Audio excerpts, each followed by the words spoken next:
Me llamo Mehmet Aydin Karabekir, tengo 63 años de los cuales 47 los he pasado en el mar, y lo que voy a contarles no es una leyenda ni un cuento de marineros borrachos en algún puerto olvidado del Mediterráneo, es la verdad más pura y terrible que he conocido. Y si decido romper mi silencio ahora es porque los remordimientos no me dejan dormir y porque creo que el mundo tiene derecho a saber qué fue lo que realmente sucedió en aquellas aguas malditas del Mar Negro en el verano de 1893. Nací en Estambul, en el barrio de Karakoy, donde el olor a sal y pescado se mezcla con el humo de los mercados y donde aprendí a distinguir el norte del sur antes de saber leer.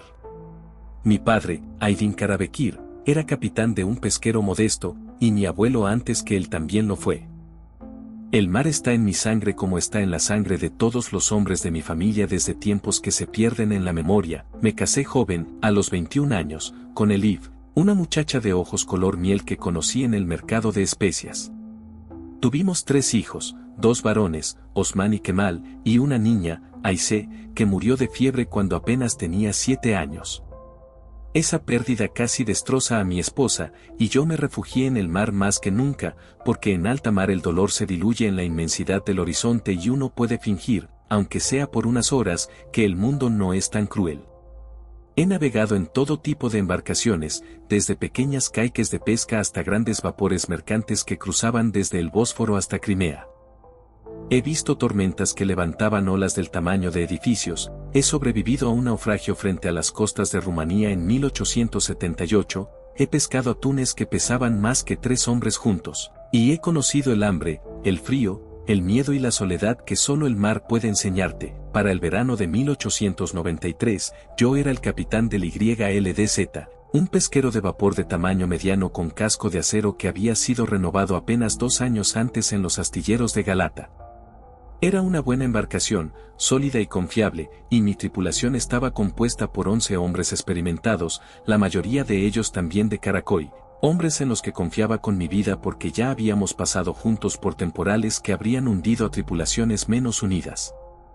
Todo comenzó a mediados de junio de ese año, cuando un hombre que nunca había visto antes apareció en el muelle preguntando por mí. Se llamaba Nicolás Konstantin Volkov, o al menos ese fue el nombre que me dio, y hablaba turco con un acento que no pude identificar del todo, una mezcla extraña de ruso, griego y algo más que no alcanzaba a determinar. Era alto, delgado hasta la exageración, con ojos grises que parecían no pestañear nunca y manos largas y huesudas que se movían con una precisión casi quirúrgica cuando gesticulaba. Vestía un traje oscuro demasiado formal para el calor del verano, y llevaba consigo un maletín de cuero negro que nunca soltaba. Me dijo que representaba a una empresa de investigación científica europea, aunque nunca mencionó el nombre específico, y que estaban interesados en contratar mi barco y mi tripulación para una expedición de 3 semanas en el Mar Negro. El pago que me ofreció era obsceno, absolutamente desproporcionado, 5.000 libras otomanas, una fortuna que equivalía a 3 años de ganancias pescando sin parar. Debí haberme dado cuenta entonces de que algo no estaba bien, porque nadie paga esa cantidad de dinero por una simple expedición científica, pero yo pensaba en la dote que necesitaría para Osman, que estaba por casarse, y en las deudas que había acumulado durante una temporada de pesca particularmente mala el invierno anterior. La avaricia es un anzuelo que atrapa incluso a los pescadores más experimentados. Volkov me explicó que querían explorar ciertas coordenadas específicas en aguas profundas, aproximadamente a 200 millas náuticas al noreste de Sinop, en una zona que yo conocía vagamente como un área de corrientes impredecibles donde pocos pescadores se aventuraban. Me dijo que llevarían equipo científico especializado, incluyendo dispositivos de medición de profundidad, redes de muestreo y algún tipo de aparato de observación submarina que no especificó con claridad. Acepté encontrarme con él 2 días después en una casa de comercio alemana cerca de la Torre de Gálata para revisar los contratos y conocer más detalles. Cuando llegué a esa reunión, el 22 de junio según recuerdo perfectamente porque era el cumpleaños de mi difunta hija Aisé, me encontré no solo con Volkov sino con otros 3 hombres, uno era alemán. Se presentó como Dr. Heinrich Schreiber, un hombre robusto de unos 50 años con barba rojiza entreverada de canas y acento marcado que decía ser biólogo marino. El segundo era francés, se llamaba Pierre-Antoine Duchamp, más joven, quizás 35 años, con maneras nerviosas y ojos que no dejaban de moverse, que supuestamente era ingeniero especializado en equipos de medición. El tercero nunca dijo su nombre, simplemente se quedó en una esquina de la habitación, un hombre de complexión militar con cicatriz que le cruzaba la mejilla izquierda, y que sospeché desde el primer momento que estaba ahí como algún tipo de guardaespaldas o supervisor. Los contratos que me presentaron eran increíblemente densos, escritos en otomano, francés y alemán en columnas paralelas, llenos de cláusulas que no terminaba de entender del todo. Había secciones enteras dedicadas a la confidencialidad, amenazas veladas sobre las consecuencias de revelar detalles de la expedición, y términos técnicos que nunca había visto en ningún contrato de fletamento normal.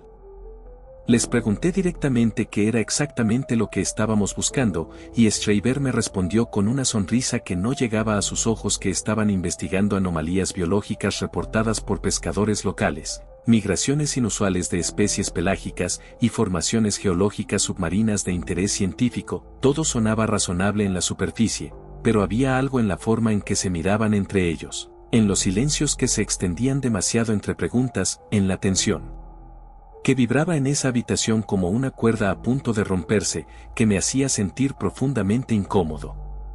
Sin embargo, firmé los contratos. Que Dios me perdone, pero firmé y convencí a mi tripulación de que aceptaran también. Les dije que cada uno recibiría una bonificación extraordinaria, mucho más de lo que ganarían en un año de pesca normal, y aunque algunos como mi primer oficial, Hassan Demir, un hombre prudente de 52 años que me conocía desde que éramos muchachos, expresaron dudas, la promesa del dinero fue suficiente para silenciar sus objeciones. Pasamos la semana siguiente preparando el YLDZ para la expedición. Volkov y su equipo trajeron cajas y más cajas de equipo, algunas marcadas con símbolos que parecían militares más que científicos, contenedores sellados que pesaban tanto que necesitamos poleas especiales para cargarlos en la bodega. Trajeron también sus propias provisiones, incluyendo varios barriles de algo que se negaron a identificar y que guardaron en una sección cerrada con candado de la bodega a la que nos prohibieron explícitamente el acceso. El equipo de medición que instalaron era extraño, nada como los ecosondas o instrumentos de navegación que yo conocía.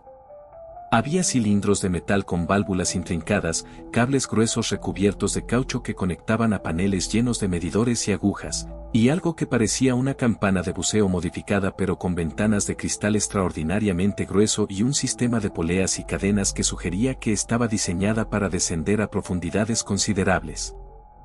Mi ingeniero de máquinas, Yusuf Kaya, un hombre meticuloso que había trabajado en vapores británicos y conocía prácticamente todos los tipos de equipos marítimos, me confesó una noche mientras bebíamos té en cubierta que no reconocía la mitad de lo que habían instalado y que algunos de los instrumentos parecían más apropiados para operaciones de salvamento militar que para investigación científica. Zarpamos al amanecer del 3 de julio de 1893, con una tripulación de 11 hombres más los 4 pasajeros científicos, si es que así podía llamarlos. El cielo estaba despejado, el mar tranquilo, y las gaviotas nos siguieron fuera del puerto con sus gritos habituales que siempre me habían parecido como advertencias que nunca aprendíamos a interpretar correctamente. Los primeros 2 días de navegación fueron normales, quizás demasiado normales en retrospectiva. Navegamos hacia el noreste siguiendo la costa turca antes de adentrarnos en mar abierto, y mis hombres realizaron sus tareas rutinarias con la eficiencia que da la experiencia. Volkov y los otros pasaban la mayor parte del tiempo en la cabina que habíamos adaptado para ellos, estudiando mapas y documentos que mantenían cuidadosamente alejados de nuestra vista, y ocasionalmente salían a cubierta para tomar mediciones con instrumentos que yo no reconocía, apuntando hacia el horizonte o hacia las profundidades con aparatos que producían clics rítmicos que me ponían nervioso sin razón aparente. Pero en la tarde del tercer día, comenzaron las anomalías. Primero fue algo sutil, casi imperceptible.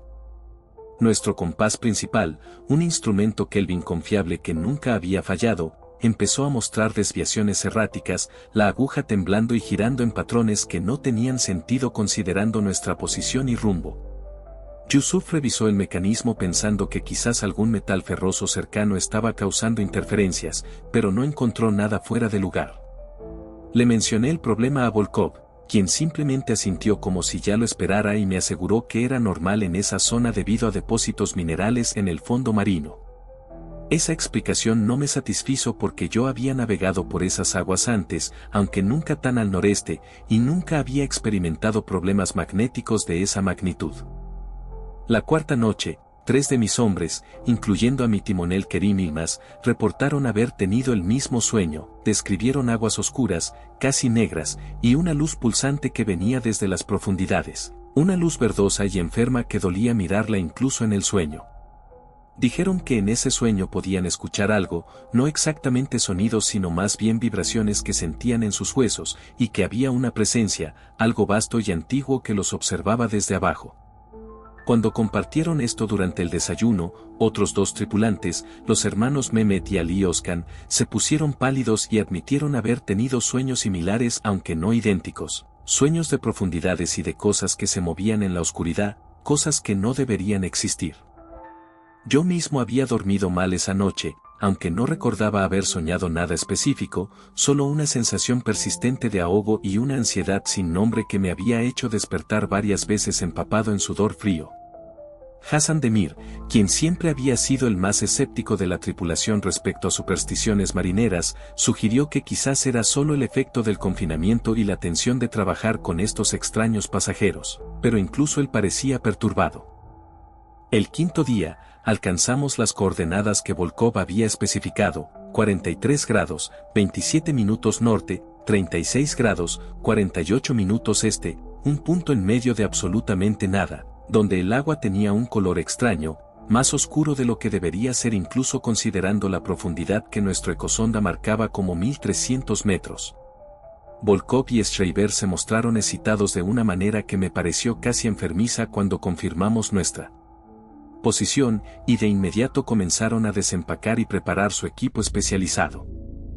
Ese día el cielo, que había estado despejado durante todo el viaje, comenzó a cubrirse con nubes bajas y grises que no se movían con el viento de forma natural, sino que parecían arremolinarse sobre nosotros en patrones circulares lentos y deliberados. La temperatura del aire bajó varios grados en cuestión de horas, y la temperatura del agua, que Yusuf medía regularmente como parte de sus rutinas, mostraba fluctuaciones imposibles, subiendo y bajando hasta 15 grados en el transcurso de minutos sin ninguna explicación lógica. Nuestros instrumentos de navegación se volvieron cada vez más erráticos, y el cronómetro que usábamos para determinar la longitud comenzó a adelantarse inexplicablemente, ganando casi 20 minutos en el transcurso de 6 horas, como si el tiempo mismo se estuviera distorsionando en esa zona. Esa tarde comenzamos los preparativos para el descenso del equipo. Schreiber explicó que querían bajar la campana modificada que habían traído, junto con una serie de redes especiales y sensores que recogerían muestras y datos de las profundidades.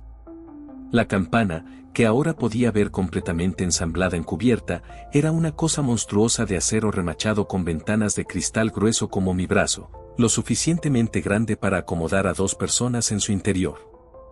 Tenía conectados varios cables que subían a los paneles de control en cubierta y estaba equipada con lo que parecían potentes lámparas eléctricas y brazos mecánicos articulados que sobresalían de su base.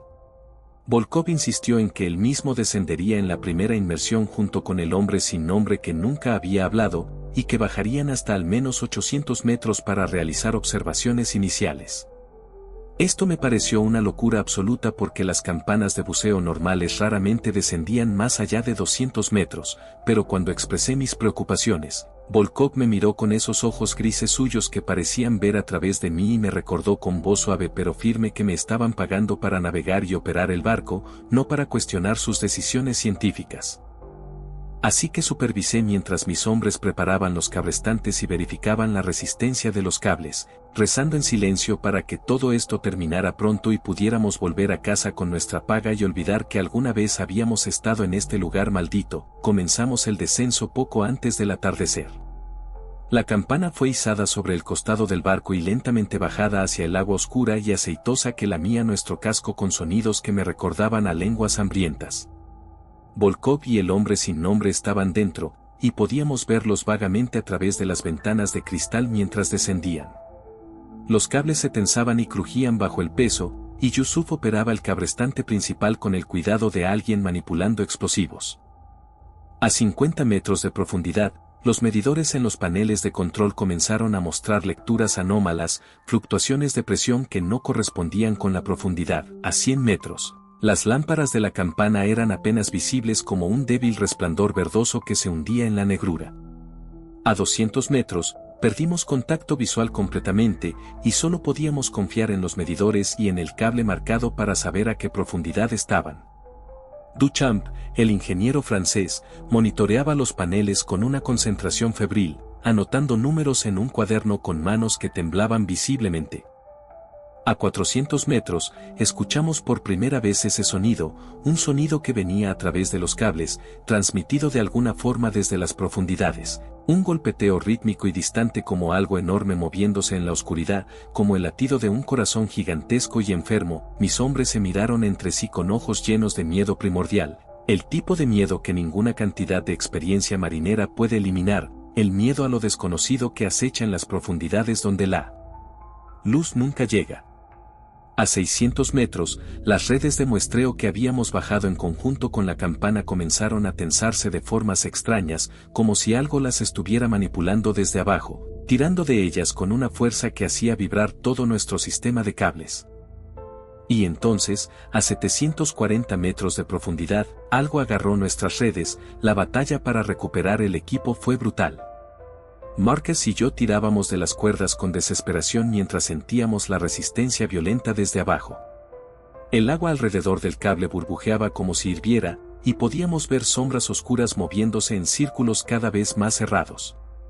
Chen nos gritaba coordenadas mientras monitoreaba los sensores, su voz quebrándose al informar que había al menos 3 entidades diferentes tirando del equipo hacia diferentes direcciones. El capitán Osman había tomado el timón personalmente, manteniendo la embarcación estable contra corrientes que no deberían existir a esa profundidad en estas aguas. «Está subiendo», gritó Marcus, y efectivamente, después de casi 40 minutos de lucha que nos dejó con las manos sangrando y los músculos temblando, el equipo comenzó a ascender, pero algo venía con él. Lo supimos por el peso irregular, por la forma en que las cuerdas se sacudían con un ritmo que parecía intencional. Como si lo que fuera que trajéramos no estuviera siendo arrastrado, sino que había decidido acompañarnos. Cuando la cámara de muestreo emergió del agua, todos retrocedimos instintivamente. La jaula metálica estaba destrozada, doblada hacia adentro en ángulos imposibles que el acero no debería poder formar sin romperse. Y dentro, enredada en los cables y sensores, había una criatura. No era grande. Quizás del tamaño de un perro mediano, pero era su forma lo que nos hizo quedarnos inmóviles. Tenía la estructura básica de un pez espada, sí, pero distorsionada, evolucionada hacia algo completamente diferente. Su rostrum no era el apéndice alargado que conocemos, sino una estructura mucho más compleja, una lanza de 3 puntas que parecía hecha de algo entre hueso, metal y cristal. Bajo la luz de cubierta, reflejaba colores que nunca había visto, tonalidades que se movían entre el azul profundo, el verde bioluminiscente y un plateado que casi dolía mirar. La superficie del rostrum estaba cubierta de patrones geométricos tan precisos que parecían grabados por láser, formando espirales y símbolos que se repetían en secuencias matemáticas perfectas. Pero era su cuerpo lo que verdaderamente desafiaba toda lógica biológica. La piel no era escamas como las conocemos, sino una serie de placas translúcidas superpuestas que se movían independientemente, revelando músculos que brillaban con luz propia. Podíamos ver su interior, o al menos parte de él, órganos que pulsaban con colores imposibles, venas que transportaban algo que no parecía sangre sino electricidad líquida. Sus aletas no eran membranas, sino estructuras articuladas con pequeñas espinas que se extendían y retraían como dedos, cada una terminando en algo que se parecía inquietantemente a una garra. Chen se acercó primero, su curiosidad científica venciendo al miedo. «Dios mío», susurró, sacando su cámara. «Miren sus ojos». Los ojos eran lo más perturbador. No eran los ojos simples de un pez, sino estructuras complejas con múltiples pupilas que se movían independientemente, cada una enfocándose en diferentes puntos. Pero lo que realmente nos heló la sangre fue la inteligencia que emanaban. No era la mirada vacía de un animal. Era la mirada calculadora, consciente, de algo que nos estaba evaluando tanto como nosotros a él. Está viva, dije, y en ese momento la criatura se sacudió violentamente. Los cables se tensaron y escuchamos un sonido que nunca olvidaré, un clic agudo, metálico, que resonó dentro de nuestras cabezas más que en nuestros oídos. Y entonces, imposiblemente, respondió. Otro clic, diferente, como si estuviera comunicándose. Marcus dejó caer su herramienta. ¿Escucharon eso? No fue solo un sonido. Lo sentí en mi cabeza, como palabras que no puedo entender pero sé que significan algo. El capitán Osman se persignó, murmurando oraciones en turco. Debemos devolverla. Ahora. Esto no está bien. Esto va contra el orden natural. Pero era demasiado tarde para eso. El agua alrededor del barco había comenzado a cambiar. La superficie, que había estado relativamente tranquila, empezó a agitarse con olas que venían desde abajo, golpeando el casco en patrones regulares. 1, 2, 3 golpes. Pausa. 1, 2, 3 golpes. Como un código. Capitán, la voz de Chen temblaba mientras miraba sus instrumentos. Tengo múltiples contactos sonar. Grandes. Muy grandes. Están emergiendo desde diferentes puntos, rodeándonos en un patrón circular perfecto. Corrimos a la borda y lo que vimos destruyó cualquier esperanza de que esto fuera una coincidencia o un fenómeno natural. Desde las profundidades, iluminados por su propia bioluminescencia, ascendían criaturas adultas. La primera que emergió lo hizo a babor, rompiendo la superficie con un movimiento tan controlado que apenas causó salpicaduras. Era masiva, fácilmente de 6 metros de largo, pero manteniendo las mismas proporciones imposibles que la cría. Su rostrum brillaba con luz azul eléctrica, y cuando lo levantó apuntando hacia nuestro barco, vimos que la punta estaba afilada a nivel molecular, capaz sin duda de atravesar cualquier material conocido. «Hay otra a estribor», gritó Marcus, y efectivamente, una segunda criatura había emergido del lado opuesto. Esta era aún más grande, quizás 7 metros, con marcas diferentes en su rostrum que sugerían mayor edad o rango. Se quedó flotando verticalmente, mitad dentro y mitad fuera del agua, y sus múltiples ojos nos estudiaban con una intensidad que hacía imposible apartar la mirada. La tercera emergió directamente frente al barco, tan cerca que podríamos haberla tocado. Y esta era diferente. Más vieja, juzgando por las cicatrices que cubrían su cuerpo translúcido y la complejidad de los patrones en su rostrum. Pero no atacó. Ninguna de ellas lo hizo. Solo flotaban ahí, en formación perfecta, observándonos. El clic vino entonces, pero multiplicado, resonando desde las 3 criaturas simultáneamente. No era solo sonido. Era presión, vibración, algo que atravesó el casco del barco y penetró directamente en nuestros huesos. Y con ese clic, llegaron las imágenes. No puedo describir completamente lo que vimos porque no eran visiones normales. Era como si información pura estuviera siendo descargada directamente en nuestros cerebros. Vi ciudades bajo el agua, pero no las ruinas que esperarías. Estructuras vivas, crecientes, hechas de ese mismo material cristalino del rostrum de las criaturas. Vi generaciones de estas criaturas, evolucionando no solo biológicamente sino tecnológicamente, desarrollando herramientas y lenguaje y arte en las profundidades donde la luz nunca llega.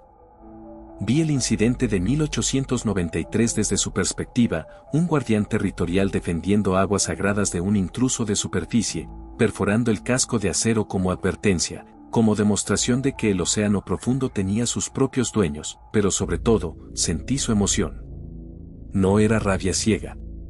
Era algo mucho más complejo, protección parental mezclada con frustración antigua, como padres cansados de que niños descuidados invadan repetidamente su hogar. La cría en nuestra cubierta no era solo un espécimen para ellos. Era familia. Era uno de los suyos. Y la habíamos capturado, aunque fuera accidentalmente, y eso requería respuesta. Devuélvanla. La voz no era una voz real, pero todos la escuchamos claramente, formándose de alguna manera en el espacio entre nuestros pensamientos.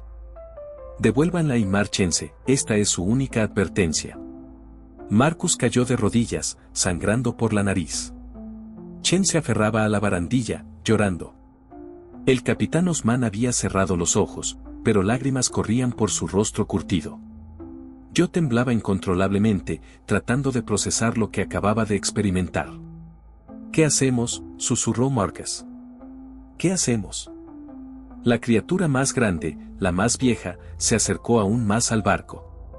Su rostro tocó suavemente el casco, y sentimos la vibración en cada viga metálica. No era una amenaza. Era una demostración. Con ese toque delicado, nos estaba mostrando exactamente lo fácil que sería perforar nuestro casco, hundirnos en segundos, enviarnos a las mismas profundidades de donde habíamos intentado robar. La liberamos, dije, encontrando mi voz. La liberamos ahora. Con manos temblorosas, empezamos a cortar los cables que aprisionaban a la cría, cada movimiento era torpe, desesperado. La pequeña criatura había dejado de luchar, como si entendiera que estábamos intentando ayudar ahora. Cuando finalmente la liberamos del último cable, se quedó quieta encubierta por un momento, sus múltiples ojos fijándose en cada uno de nosotros. Y entonces emitió un sonido, un clic suave, casi agradecido.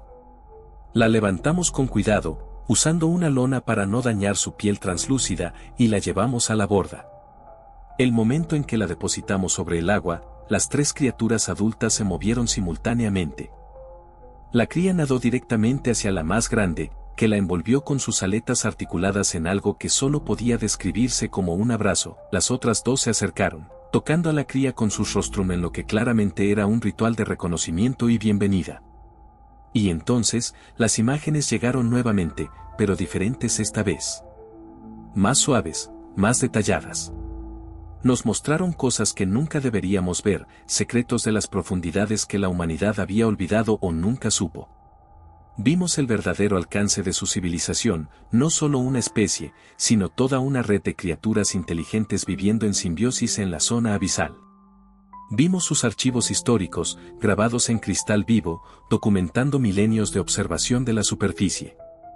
Vimos que conocían cada barco que se hundía, cada submarino que descendía demasiado, cada sonda que enviábamos a sus territorios, pero la visión final fue una advertencia clara. Nos mostraron el futuro que nos esperaba si continuábamos ignorando los límites. Vimos flotas de barcos perforados, plataformas petrolíferas colapsando, submarinos destrozados. No era una amenaza de lo que harían, sino una predicción de lo que sucedería si forzábamos un conflicto entre superficie y profundidad. Éramos niños jugando en la orilla de un océano que no comprendíamos, y ellos eran los guardianes pacientes que habían tolerado nuestras intrusiones solo porque éramos demasiado ignorantes para ser verdadera amenaza. Hasta ahora. La minería en aguas profundas, la exploración cada vez más invasiva, las ondas que enviábamos sin considerar que estábamos entrando en hogares, en territorios, en lugares sagrados. Estábamos cruzando una línea que nunca debimos acercarnos. No vuelvan, fue el último mensaje. Y digan a otros, no vengan. Las profundidades no son suyas. Las tres criaturas adultas y la cría descendieron entonces, sus luces bioluminiscentes desapareciendo gradualmente en el negro absoluto del océano profundo. Nos dejaron ahí, encubierta, sangrando y temblando y llorando, procesando lo que acabábamos de experimentar. El viaje de regreso fue silencioso. Nadie hablaba de lo que habíamos visto, como si poner palabras a la experiencia la haría más real, más aterradora. Cuando llegamos a puerto, el capitán Osman reunió a toda la tripulación en su camarote. Nadie puede saber esto, dijo firmemente. Si hablamos, nos llamarán locos. O peor, creerán y querrán regresar. Querrán capturar más, estudiar, explotar. Y eso. Se detuvo, su voz quebrándose, eso sería el fin. Firmamos documentos de confidencialidad. Alteramos los registros del barco. Las grabaciones fueron borradas, los sensores reportados como defectuosos. Oficialmente, no habíamos encontrado nada más que un banco de peces interesante y algunos datos geológicos rutinarios. Pero el silencio cobra su precio. Marcus dejó la investigación marina por completo, ahora enseña biología en una escuela secundaria donde nunca tiene que mirar al océano.